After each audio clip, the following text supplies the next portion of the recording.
Yo, Val Verde. How's it going? Duncan Casey here. I just wanted to jump on camera really and say something. Didn't know what, but today I'm going to talk about the Roadhouse remake and all the sort of, more broadly, all the kind of turmoil that's been going on and the discussions that have been going on around Conor McGregor and the casting of people who aren't really actors and what that says more broadly about the industry and kind of the history of that as well. So stick around. I'm going to give you a professional actor's opinion on Conor McGregor's casting in the new Roadhouse remake and just kind of give my take on non-meritocratic casting.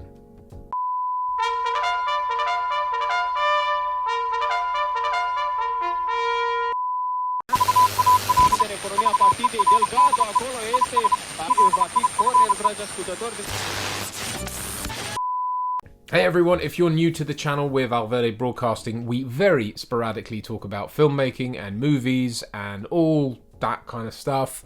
My name is Duncan Casey. I'm a professional actor. I've been an actor for nearly 14 and a half years. My co-host Richard Jackson is a director of photography, a director, and just all-round amazing filmmaker. He can't be with us today because getting him to watch the Roadhouse remake would be like... Can't think of a suitable simile. Would be like getting a cat to sit. Though I did do that once. Anyway, so the Roadhouse remake in the first instance. I'm someone who's sort of a bit more into that kind of genre of film. I've seen the original. I saw the original. I kind of came to it in the early noughties. I think I was shown it by someone, and it was that kind of real Roadhouse time. I remember a guy insisting on watching it, and it had a real sort of renaissance in that time period. I don't know really how well it did when it came out, but it was in that real kind of 80s. Patrick Swayze, how can you not love Patrick Swayze? So yeah, and it is what it is. It's funny, I rewatched it again recently, having watched the remake, to see which I preferred, and I think the remake is certainly more glossy and more in your face and more modern, but the original wasn't about big action and big crashy bangy smashy stuff. It was, it was a bit more of a down and dirty but kind of exploitation type thing, which I kind of dig. So I'm going with the original. What can I say? I'm an old guy. But yeah, the new one is, look, it's in that mold of kind of, I know it isn't Michael Bay, I know it's Doug Liman, someone I've actually met once on Edge of Tomorrow, but it's a different thing, and I get what he was going for, and actually I didn't hate it. Like, I enjoyed watching it. I didn't hate it. That sounds like that's damning with faint praise, isn't it? I don't mean it like that. I mean that I enjoyed it while I was watching it. I don't think I'd ever go back and rewatch it. There's nothing there for me really, but it was an entertaining couple of hours. I'm not going to lie. Jake Gyllenhaal is always good value for money. I love watching that guy. I think he's coming into his own now as he's getting a bit older as well. Like, I really enjoy he's got a real knack for kind of speaking to you through the camera, which is a rare thing. So props to him. And all the generally the cast in it were great. I have no real animus towards it. It's they're serving a plot. They're serving a plot that isn't riddled with subtext or depth, but it's entertainment. That's the whole point, and it does have a heart to it. So that's fair. Getting on then to the topic of casting. Because to discuss the movie would be a total waste of time. It is exactly what it looks like. I think Jake Gyllenhaal is a bit more of an engaging protagonist than most, but big smashy crashy bangy stuff, fine, we like that. Impossible physiques, body dysmorphia writ large, but is what it is. It's kind of what Hollywood's doing. Fine. The casting of Conor McGregor. Just as a professional basketball player spends hours on the court, mastering every aspect of his game, I, Gary Oldman, studied acting for many years to perfect my craft. And just as I, Gary Oldman, actor, would never try and join an NBA team just because I'm famous, I, Gary Oldman, would very much appreciate it if professional basketball players would stay the out of movies! Seems to be the sore spot that everyone's pointing out, and you've got people saying, oh, you know, it's funny to me. Look, as a professional actor, my thoughts on that kind of casting, look, it's always frustrating when you see a non-meritocratic hire like that, because as you know, and you know, we devote our lives to this. We develop skills. We you know, we'll take anything we can get at the start. We're out there. We're pounding the pavements. We're doing the work. We're devoted to the craft of acting. We love acting. That's what we're all about. And then to see someone who's just famous be given a high-profile role because they're famous and their clear limitations as an actor being, you know, worked around, you know, and millions of dollars being spent on them, coaches, just to get, frankly, a terrible performance out of them, is, yeah, it's annoying. But in this particular case, it's kind of like, well, is that an actor's role? I mean, I don't know. It's kind of like Conor McGregor plays that role kind of in real life. I know people say that, like, oh, he's just playing himself, and it's like, yeah, but it always frustrates me when people say that, because yeah, but you also have to hit your marks, understand camera angles, close-ups, wides, two shots, you know, where you are in the frame, what the plot is, what you're serving in the, but you can't just walk on and be yourself. You know, that's a ludicrous, you know, thing to say, really. If you knew anything about acting, especially on film, you that's rubbish. Sorry, but it is. Yes, he's not had to do probably much in-depth work into understanding the mindset of a person like that, but he'd probably have to have done a lot of work in terms of learning how to learn lines, learning how to, you know, be on cue, all the mechanics of working on a film set. He would have had to learn, and look, the end result is that he's not very good. He isn't a very good actor at all. He's terrible. In fact, there are moments in there where I'm going, what? Like, that's the best take, you know?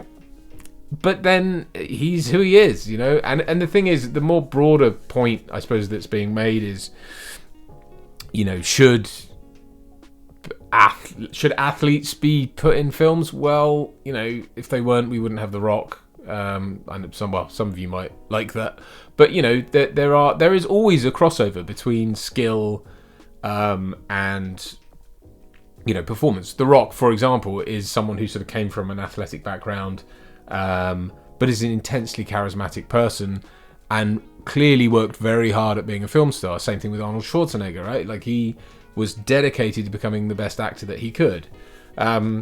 So.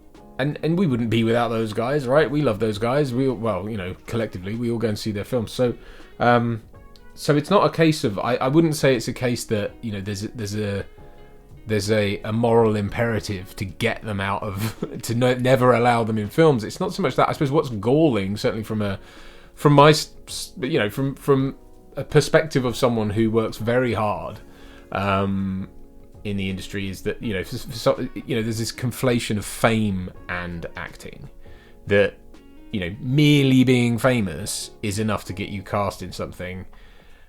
I think that's a slippery slope, and it's something that people need to be aware of. I understand that film, that the Roadhouse remake, is also littered with influencers and that kind of thing. I didn't see any that I recognised because I don't really do that kind of thing. I'm 40, so pipes and slippers. But I have worked on projects that have had influencers cast in them. I haven't worked with any influencers on camera. I find that whole thing kind of laughable, really. I think it's like, why do you think that's a good idea? And why do you think that someone who's famous for making 1-minute videos on Instagram or TikTok, why do you think that audience will naturally translate to sales or views on a platform? Because they like watching them say things in really, really chopped up, chunky things, you know, like to camera like this. What about that makes you think that audience is going to go, yeah, I'd love to watch them in a feature film? yeah, sure, they'll turn out for the kind of freak show aspect of it all. I'm sure they'll turn out, maybe a handful of them will turn out to see what happens. But it's a very, very sharp decline, I would have said, you know, assuming that they can act. And also, like, from a just a practical standpoint, dealing with someone like that on a set, you know, it's not their fault, but they won't know what to do. They may think they do because they talk to cameras all the time and they understand sound and, you know, lighting and stuff, but that's very different to being on a film set where the pressures are completely different. You know, hitting your marks, doing your thing, you know, and being good on camera are all skills that you have to hone over time, you know. I've heard a lot of people say of Conor McGregor, they're like, oh, it's just his first film, give him a chance. $5.5 million, which is what he got paid for that, on a very high budget, glossy Hollywood movie, is a pretty good first chance, isn't it? I think we'd all like that. And the idea that at that price point, we're all supposed to just be given, he'll get it right next time. It's no. I think, you know, again, it's like I say, it's not a question of should athletes or, you know, non-actors be allowed in film. It isn't that. You know, I think they just need to be able. They need to prove themselves. I think that's really the sticking point. It's like, were Conor McGregor given, like, put through an audition process and screen tests and stuff, and then not hired because he was crap, then fine, you know, or hired because he was great, fine, you know. But I accept, you know, that celebrity opens many doors. I get that, you know, that's just the way it is. But I think, you know, I think the criticisms are valid because, you know, certainly from an objective standpoint, it's very easy to say he's not good. All right, yeah, he's good at fighty, smashy, crash, bang stuff. Fine, you know. But the thing is, when you put him in scenes with